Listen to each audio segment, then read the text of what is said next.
dharmas that he strikes the poor of his unhindered liberations. Based on the 10 powers, he does not let the time of saving beings pass by.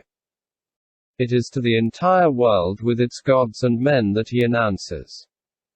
He manifests all the qualities of the king of Dharma. He terrifies the heretics, the scholars and the heterodox. He awakens to the 4 truths those who have been sleeping. He humbles the pride and haughtiness of those who are attached to the 5 aggregates as their self. He opens the way through the theories and wrong views of the heretics. Bad people are afraid and good faithful people rejoice. He spurs on the lazy, he comforts his disciples and he destroys the heretics. The gods of long life who for ages have enjoyed heavenly bliss finally recognize impermanence. Thus, beings who hear the lion's roar of the 4 truths all experience a mind of disgust for the world. Being disgusted, they withdraw from it. Being withdrawn from it, they enter into nirvana. This is the meaning of the expression. In the assemblies, I utter the lion's roar. Moreover, there are differences between the roar of the Buddha and the roar of the lion. When the lion roars, all the animals fear either death or the sufferings of coming close to death. When the Buddha roars, it is to abolish the fear of death. When the lion roars, he causes the fear, from age to age, of the sufferings of death. When the Buddha roars, he announces death in the present lifetime and the absence of all later suffering. When the lion roars, his voice is rough and unpleasant and nobody likes to hear it because it brings fear of samsara. When the Buddha roars, his voice is sweet. Those who hear it do not tire of it and everybody is deeply happy.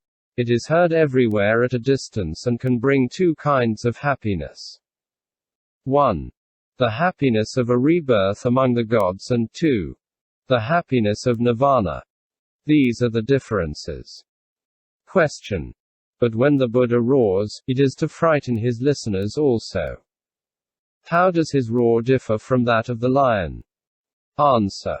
Those who hear the roar of the Buddha are somewhat afraid for some moments but afterwards are greatly benefited.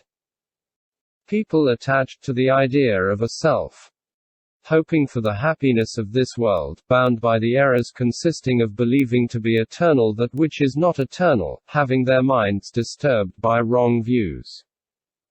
These are the ones who are afraid when they hear the Buddha's preaching.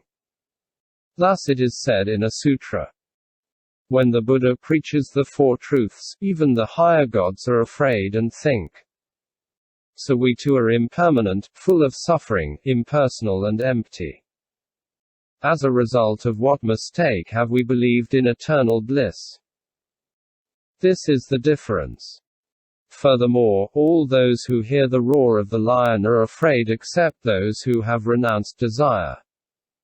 When the Buddha roars an invitation to nirvana, even those who have renounced desire are afraid. When the lion roars, the good and the bad are afraid. When the Buddha roars, only the good are afraid. Furthermore, when the lion roars, he frightens at all times. When the Buddha roars, he does indeed frighten beings a little by revealing the world's defects for those who hope to be born there no more. But by making them see the qualities and advantages of nirvana, he drives away all the fears of the world, he closes the bad destinies, he opens the good path and he makes people reach nirvana. Finally, there are 20 reasons why the Buddha's voice is called the lion's roar. 1. It depends on the 10 powers. 2. It is not too concise. 3. It is not too prolix. 4. It has the accents of Brahma. 5. It is wondrous. 6. It leads the great assemblies. 7. It frightens wicked Mara. 8. It throws Mara's people into disorder. 9. It makes the gods rejoice. 10. It delivers one from Mara's net. 11. It breaks Mara's fetters. 12. It breaks Mara's fish hook.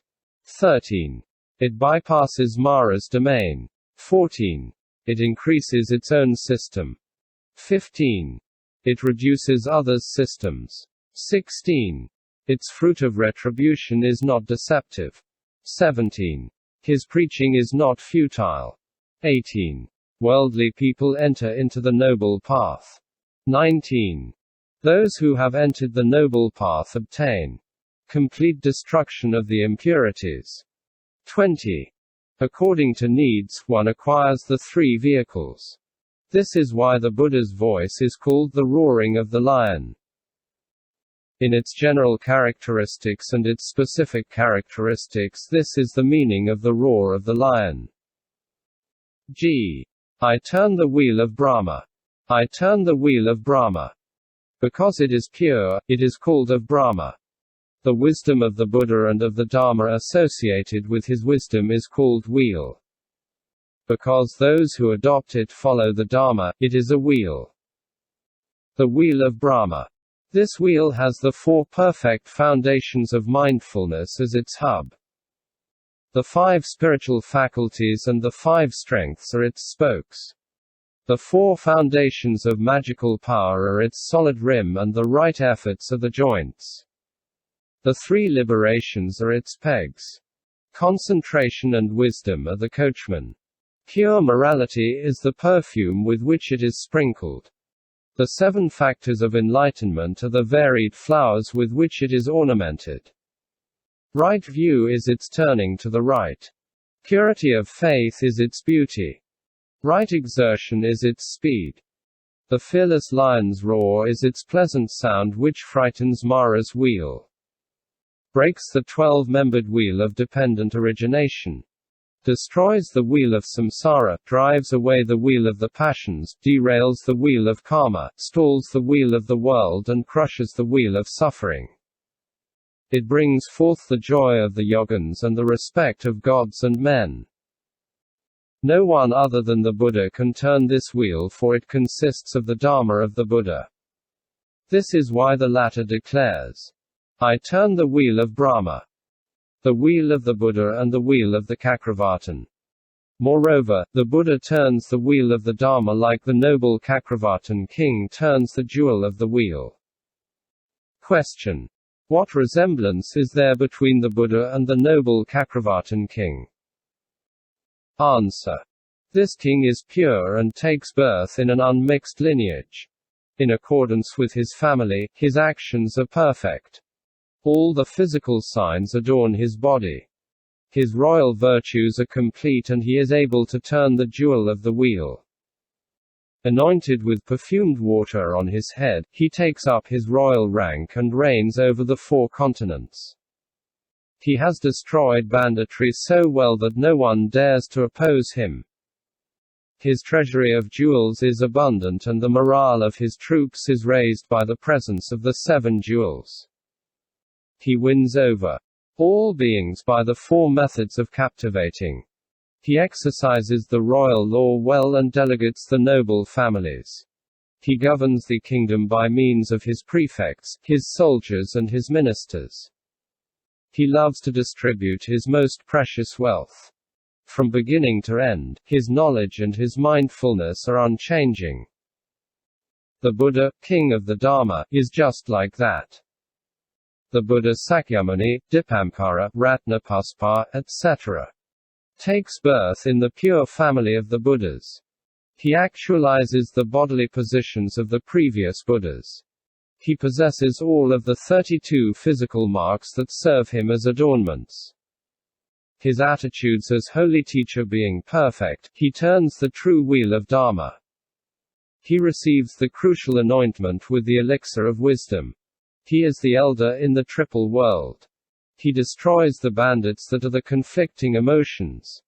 None dare to transgress the precepts that he has put in place. The assemblies of Sikses and Asikses rejoice. The immense precious treasure of his Dharma is filled. The seven factors of enlightenment are his ornament. The 84,000 articles of the Dharma are his troops. By means of the four supraworldly means of captivating, he wins over beings. He knows the skillful means, he teaches the dharma of the Four Noble Truths. That is the attitude of a king of dharma. Great generals such as Sariputra, Maitreya, etc., govern the Buddha's kingdom well. He loves to share his most precious wealth, the pure spiritual faculties, the